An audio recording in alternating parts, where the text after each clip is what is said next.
तुळजाभवानी देवीच्या सुरक्षेत आता वाढ होणार आहे, कारण तुळजापूर शहरामध्ये 64 ठिकाणी 233 CCTV कॅमेरे जे आहेत ते बसवण्यात आलेले आहेत. या संदर्भात आपल्यासोबत बोलण्यासाठी धाराशिवचे SP मॅडम आहेत. आपण त्यांच्याकडून अधिक माहिती जाणून घेऊ. मॅडम, काय सांगाल, सुरक्षेत वाढ होते? त्यामध्ये आम्ही सर्वे करून गुन्हे आणि कायदा सुव्यवस्थेच्या दृष्टीने 62 लोकेशनवरती 233 कॅमेरे लावलेले आहे आणि त्यामध्ये वेगळे प्रकारचे कॅमेरे आहे. ANPR काही कॅमेरे आहे, PTZ आहे, बुलेट कॅमेराज आहे आणि ते 62 लोकेशन कवर केल्याने जे पण महत्त्वाचे एंट्री एक्झिट पॉईंट आहे ते आम्ही यामध्ये कवर केलेले आहे. तर जे प्रॉपर्टी क्राईम आहे, त्या प्रॉपर्टी क्राईम आहे किंवा बॉडी क्राईम आहे, ते सगळे प्रिव्हेंट करण्यासाठी आणि डिटेक्ट करण्यासाठी दोन्हीही कामामध्ये आम्हाला अत्यंत महत्त्वाचे सिद्ध होणार आहे.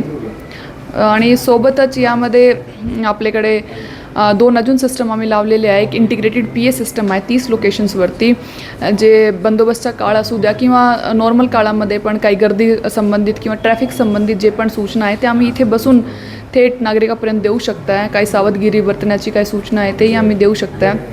सोबत 20 लोकेशनवरती SOS सिस्टम पण आहे की 2 वे कम्युनिकेशन. तिथे कुठलाही भाविक आहे किंवा नागरिक आहे, त्यांना काही अडचण आहे तर ते बटन प्रेस करून इथे जे आमचं सिस्टम आहे, आमचे अधिकारी अंमलदार आहे त्यांच्याशी डायरेक्ट ते संवाद साधू शकत आहे की आम्हाला अशी अडचण आहे, हे मदतची अपेक्षा आहे, तर आम्ही त्यांना त्याप्रमाणे प्रॉपर रिस्पॉन्स देऊया. टेक्नॉलॉजीबद्दल काय सांगाल? कुठली टेक्नॉलॉजी असणार आहे आणि एक नवीन म्हणजे ह्या कॅमेऱ्यामध्ये काय असणार आहे? नवीन म्हणजे आतापर्यंत काय होतं की एक इंटिग्रेटेड सिस्टम नव्हता. आम्ही मोस्टली काय ते बाहेरच्या लोकांवरती डिपेंड राहायचे की त्यांचे कॅमेऱ्याच्या अँगलवरती डिपेंड राहायचे. तर एक आहे की एक इंटिग्रेटेड सिस्टम आता झालेलं आहे आणि आम्हाला जे महत्त्वाचे पॉईंट वाटतात यामध्ये कवर झालेले आहे.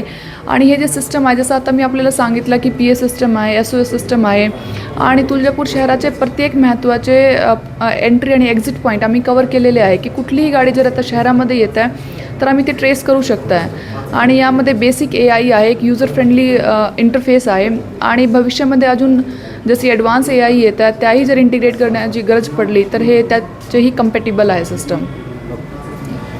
निश्चितच या नवीन टेक्नॉलॉजीसह तुळजापूरमध्ये तुळजाभवानी देवीच्या सुरक्षेसह तसेच तुळजाभवानीच्या मंदिराच्या सुरक्षेमध्ये वाढ होणार असल्याचं SP मॅडम रितू खोकर यांनी सांगितलं आहे. मी वैभव पारवे, LS मराठी, तुळजापूर, धाराशिव.